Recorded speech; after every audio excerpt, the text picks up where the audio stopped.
साथियों नमस्कार। पटना बिहार से मैं अमिताभ कुमार दास, आईपीएस 94 बैच, और आप देख रहे हैं मेरा अपना यूट्यूब चैनल दास बोले बिंदास।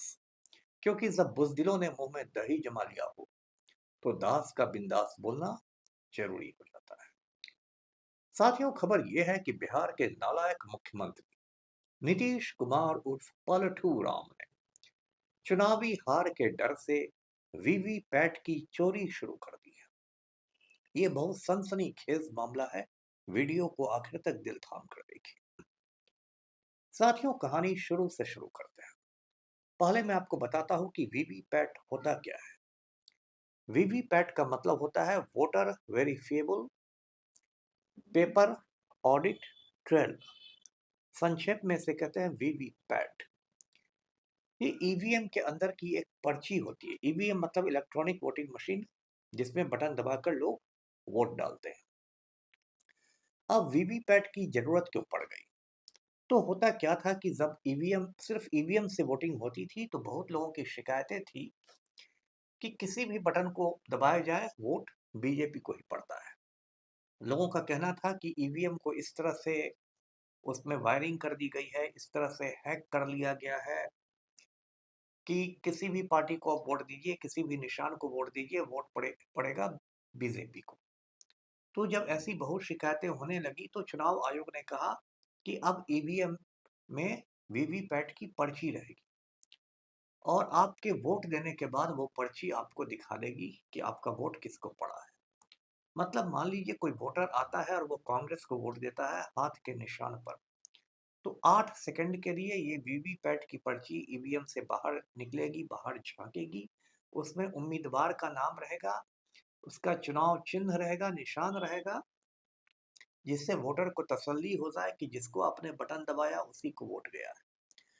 और अगर वीवीपैट कोई दूसरा निशान दिखा देता है तो वोटर को अधिकार है कि वो जो पीठासीन पदाधिकारी रहता है, प्रिजाइडिंग ऑफिसर, उसको जाके शिकायत कर सकता है। तो ईवीएम का यही आइडिया है।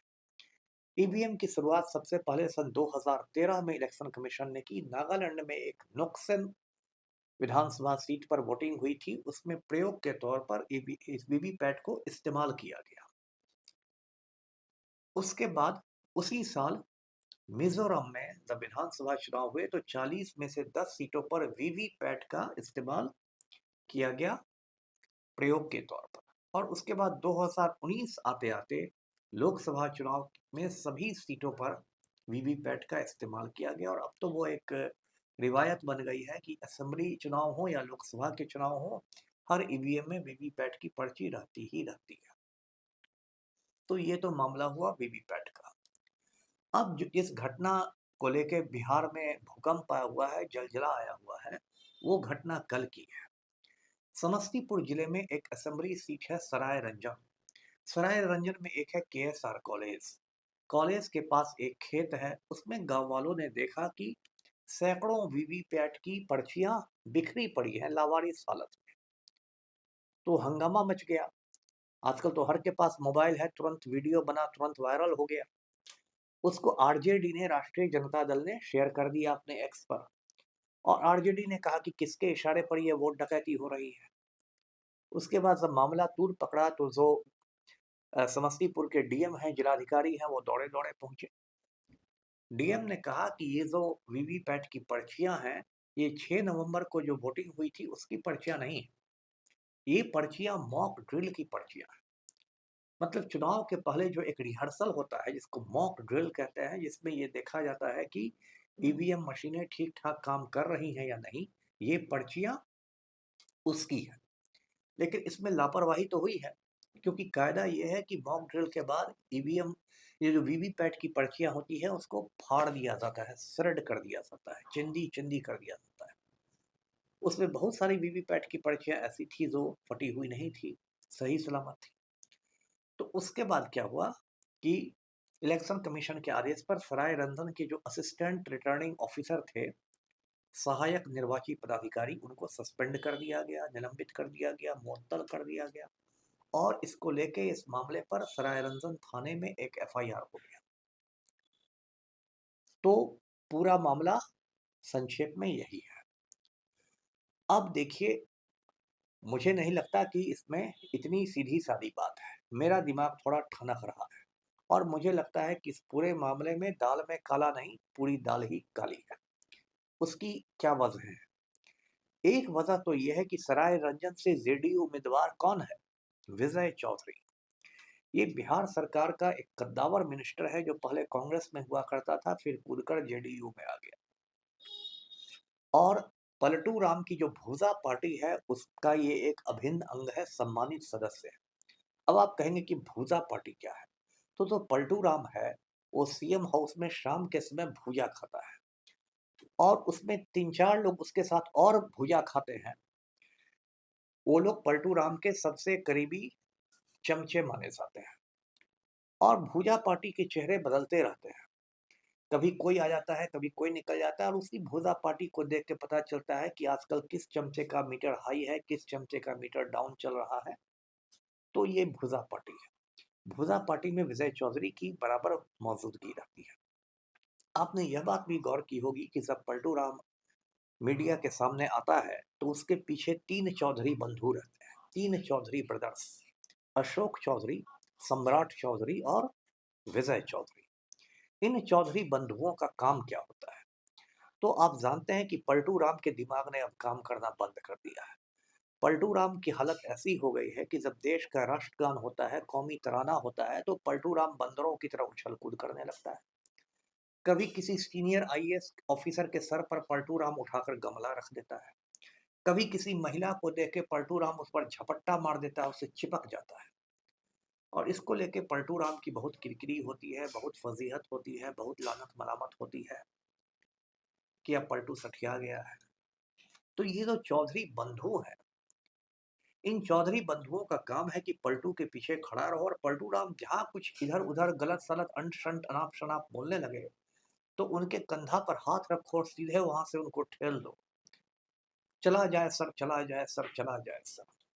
ये बात आप अक्सर देखते होंगे कि पलटू कुछ मीडिया के सामने मुंह खोलने लगते हैं या किसी औरत पर कुछ बोलने लगते हैं, तो चौधरी बंधु उनको पकड़ के ठेल देते हैं, चला जाए सर।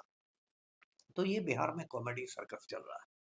और ये जो विजय चौधरी है, विजय चौधरी ने पिछला चुनाव 2020 का चुनाव बहुत मामूली अंतर से जीता था, मतलब किसी तरह गिरते पड़ते जीत लिया था।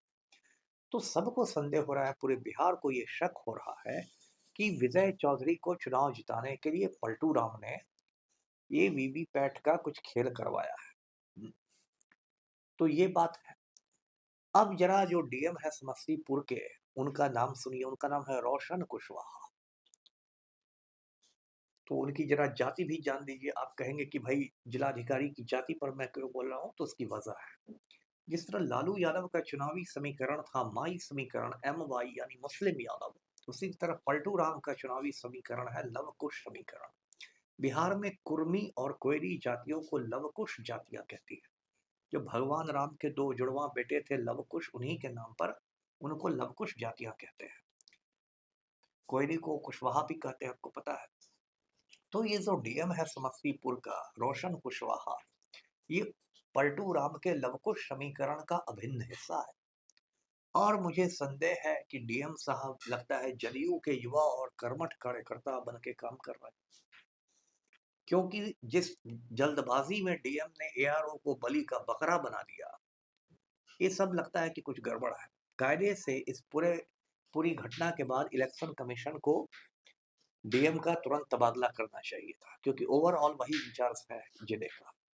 लेकिन इलेक्शन कमीशन भी तो आजकल मैं क्या कहूँ, बीजेपी की एजेंसी ही है, एनडीए की एजेंसी है, तो इसलिए डीएम साहब को बख्श दिया गया। तो ये सब बातें हो रही हैं और ऐसी घटनाएं सिर्फ समस्तीपुर से नहीं आ रही हैं। पूरे बिहार में वोट चोरी और वोट डकैती के लिए जमीन तैयार की जा रही है। जो देश का तड़ी पार गृह मंत्री है, तड़ी पार होम मिनिस्टर अमित शाह, उसने पटना में आके खूंटा गाड़ दिया।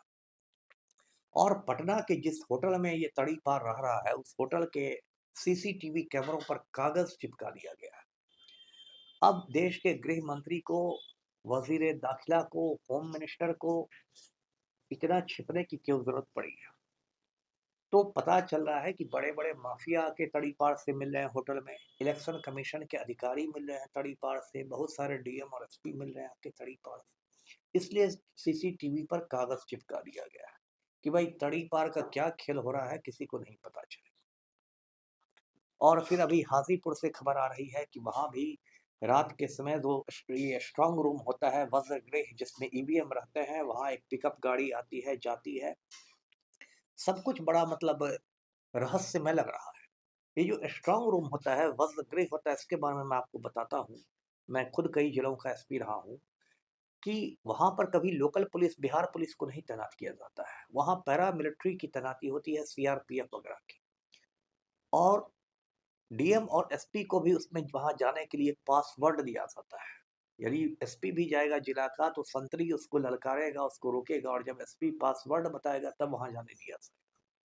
और ये पासवर्ड हर दिन चेंज होता है, आज जो पासवर्ड है वो कल नहीं रहेगा, कल जो है वो परसों नहीं रहेगा।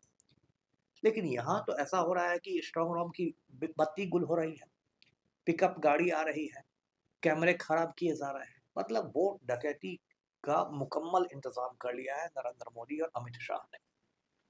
पलटू राम के बारे में तो मैं बता ही चुका हूँ। ये बिहार का जो नालायक मुख्यमंत्री है पलटू राम, ये माफिया डॉन अनंत सिंह का पालतू कुत्ता है। आज की तारीख में अनंत सिंह पटना के बेऊर जेल में बंद है, लेकिन अनंत सिंह को मोबाइल की सुविधा है। और डेली अनंत सिंह पलटू राम को हुक्म देता है और पलटू राम उसके आदेश का अनुपालन करता है, उसका हुक्म बसाता है। ये तो बिहार की हालत है, माफिया राज है। तो एक दो बातें मैं स्पष्ट करता हूँ। नालायक नरेंद्र मोदी और नालायक अमित शाह कान खोल के सुन ले कि बिहार है क्रांति की धरती है। यहाँ पर वोट डकैती करके एनडीए की सरकार बनाइएगा ना तो जेन जी चुप नहीं रहेगा बिहार का। और बिहार नेपाल से सटा हुआ है, जैसे नेपाल में सितंबर महीने में जेनजी ने इंकलाब कर दिया और वजीर आदम को दौड़ा के भगा दिया प्राइम मिनिस्टर को, वैसे ही हालत बिहार में पैदा हो जाएंगे यदि इस तरह से वोट चोरी और वोट डकैती की कोशिश की गई। इसलिए बिल्कुल ईमानदारी से चुनाव की गिनती हो, वोटों की गिनती हो 14 तारीख को, और बिल्कुल ईमानदारी से रिजल्ट निकले। ये मैं चाहता हूँ, ये पूरा बिहार चाहता है, पूरा हिंदुस्तान चाहता है। वीडियो को लाइक करें, शेयर करें, चैनल को सब्सक्राइब कीजिए। धन्यवाद। जय हिंद।